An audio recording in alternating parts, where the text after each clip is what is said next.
good reputation.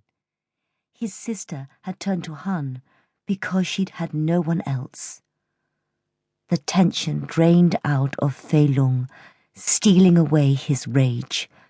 His throat pulled tight as he forced out the next word. Go. The two of them stared at him in disbelief. Go, he repeated roughly. Fei Long lowered his weapon and turned away while they dressed themselves. Shoving his sword back into its sheath, he faced the bare wall. He could hear the shuffle of movement behind him as the couple gathered their belongings. The bleakness of the last few weeks settled into his gut like a stone. When he'd left for his assignment to the northwestern garrison, Fei Long had believed his home to be a harmonious place. Upon news of his father's sudden death, he'd returned to find his sister gone and debt collectors circling the front gates like vultures. His father's presence had been an elaborate screen, hiding the decay beneath the lacquered surface of their lives.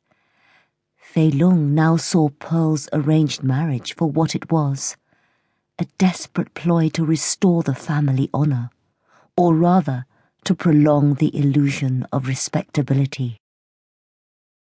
When he turned again, Pearl and Han stood watching him tentatively.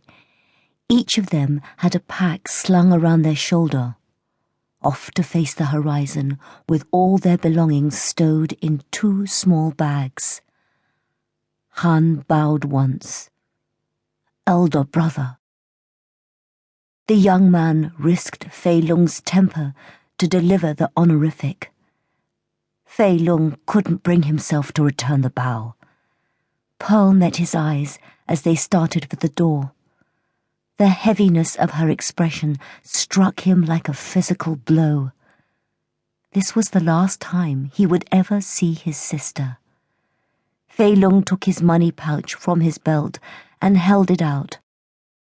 The handful of coppers rattled inside. Here. Han didn't look at him as he took it. Thank you, Fei Long, Pearl whispered. They didn't embrace. The two of them had been apart for so long that they wouldn't have known how. Fei Long watched their backs as they retreated down the stairway, gone like everything else he had once known to be true.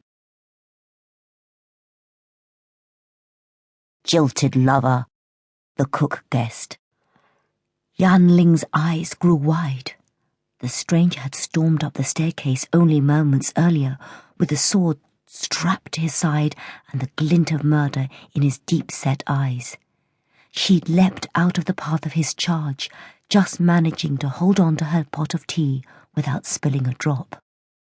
She stood at the edge of the main room, head cocked to listen for sounds of mayhem upstairs. Her heart raced as she gripped the handle of the teapot. Such violence and scandal were unthinkable in their quiet town. Should someone stop him? She asked. What? You saw how he was dressed? Old Cook had his feet in the kitchen, but the rest of him strained as far into the dining area as possible. A man like that can do whatever he wants. Get back to work, the proprietor barked. Yan Ling jumped, and the cook ducked his head back through the beaded curtain that separated the main room from the kitchen. Worthless girl, her master muttered as she rushed the pot of tea to its intended table. She pressed her fingers against the ceramic to check the temperature of the pot before setting it down. Cooler than ideal, but still hot enough to not get any complaints. It was late in the morning and the patrons had thinned, but that was never an excuse to move any slower.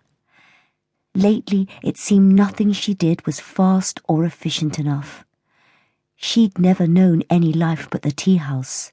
The story was that she'd been abandoned as an infant in the room upstairs, likely the very same one where a new scandal was now unfolding. She paused to stack empty cups.